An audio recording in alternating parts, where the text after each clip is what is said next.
Shalom sahabat Mitra Rema. Hari ini kita akan sama-sama mendengarkan firman Tuhan yang terambil dalam Injil Lukas 23 ayat 42 yang berkata demikian. Lalu ia berkata kepada Yesus, "Ingatlah akan aku apabila engkau datang sebagai Raja." Demikianlah firman Tuhan. Dan firman ini akan sama-sama saudara dan saya renungkan di hari ini, yang saya beri judul Doa Sederhana. Saudara yang saya kasihi dalam Tuhan Yesus Kristus, ayat yang tadi saya baca di dalam Lukas 23 ayat 42 adalah merupakan sebuah doa sederhana yang dilakukan oleh salah seorang penjahat yang disalibkan bersama dengan Yesus. Kita mau lihat tentang doa sederhana dari salah seorang penjahat yang ada di sebelah Yesus waktu tersalib. Yang pertama, penjahat ini tidak meminta yang berlebihan dari Yesus. Penjahat ini tahu diri bahwa dia tersalib karena kejahatannya. Dia pantas mendapat hukuman, itu seperti kata-katanya di ayat sebelumnya. Sehingga penjahat ini meminta satu doa yang sangat sederhana. Dia bilang tadi di ayat yang ke-42 dari Lukas 23, bahwa jika Yesus kelak menjadi raja, jika Yesus datang sebagai Raja, maka ingatlah aku. Ini yang pertama. Jadi penjahat ini hanya meminta sesuatu di mana kalau Yesus datang sebagai Raja, biar Yesus mengingat dia. Saudara yang saya kasihi dalam Tuhan Yesus Kristus, kata mengingat dia itu dibalik makna ini sebenarnya sederhana. Dia bisa menjadi bagian bersama dengan Yesus di dalam kerajaannya Yesus. Penjahat ini gak butuh fasilitas. Penjahat ini gak butuh materi dan uang. Penjahat ini gak butuh segala yang berbau dengan hal jasmani. Tapi dia meminta yang sederhana tapi luar biasa. Ingatlah akan aku jika engkau datang sebagai Raja. Kalau Yesus datang sebagai Raja, berarti Yesus yang memimpin kerajaan. Dan jika dia mengingat pada penjahat ini, maka pasti penjahat ini akan dia masukkan di dalam kerajaannya. Permintaan doa yang sederhana oleh si penjahat ini, tetapi sangat luar biasa. Tuhan ingatkan saudara dan saya hari ini, mari mulai lihat doa-doa saudara dan saya hari-hari ini. Terlalu banyak doa-doa umat Tuhan yang tidak sederhana, yang wow, yang luar biasa, tetapi sesungguhnya itu hanya mementingkan kepentingan jasmani, keuangan, dan hal-hal duniawi. Ingat, yang diminta dalam doa oleh si penjahat ini adalah ketika Yesus datang sebagai Raja, Yesus mengingat dia. Siapa tahu dia mendapat bagian juga bersama Raja, sekalipun di tempat yang sederhana dalam kerajaan Yesus.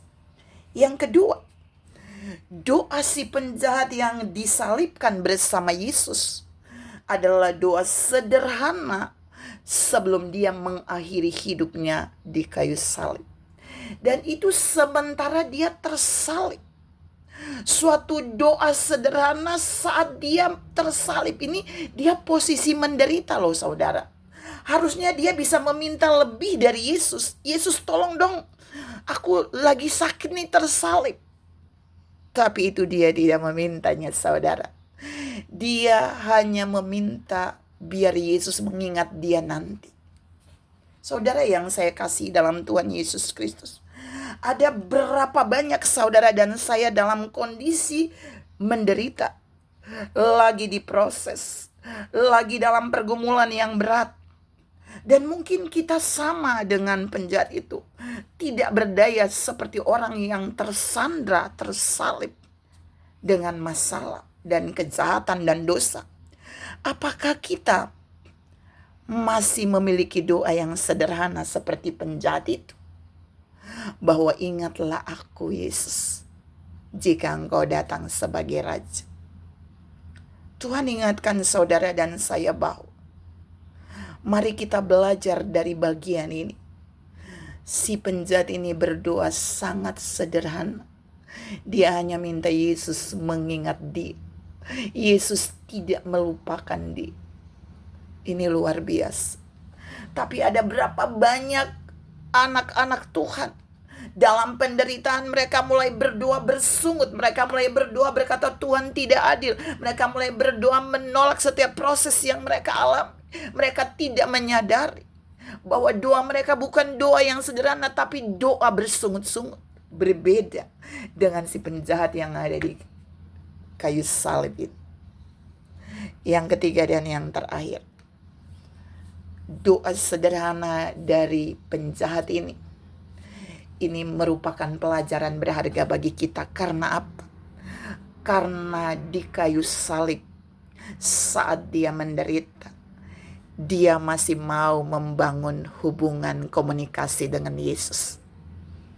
Dia gak marah Yesus. Dia tidak kecewa. Tapi dia membangun komunikasi yang baik dengan Yesus. Jadi kalau dia bilang nanti kalau engkau datang sebagai Raja, ingatlah aku. Artinya si penjahat ini bilang gini, is okay sekarang aku tersalib Yesus. Tapi nanti kalau engkau jadi Raja, tolong ingat aku. Artinya si penjahat ini membangun komunikasi dengan Yesus. Dia tidak mengharapkan Yesus langsung menjawab dia hari itu. Dia bilang nanti kalau engkau datang sebagai Raja, ingatlah aku. Ini keren banget loh saudara. Berapa banyak doa komunikasi kita dengan Tuhan, kita maksa Tuhan harus menjawab apa yang kita minta. Tapi penjahat ini lebih tahu diri.